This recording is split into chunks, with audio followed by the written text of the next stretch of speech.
Sit comfortably and relax. Go into your heart. You may meditate for a few minutes to connect with your higher self and deepen your condition.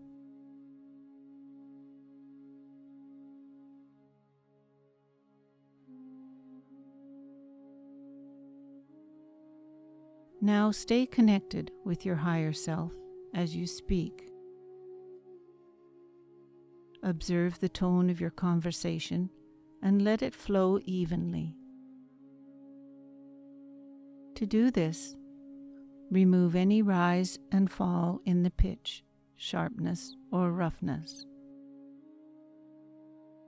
Attune your speech to the balanced condition of your heart.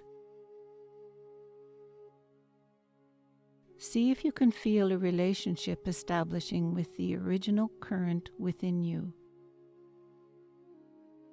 With time, your speech will become soft, cultured, and smooth, like the harmonious flow of divine grace. When your speech is in tune with that, you will naturally touch the hearts of others. Practice consciously and regularly to make this a permanent habit.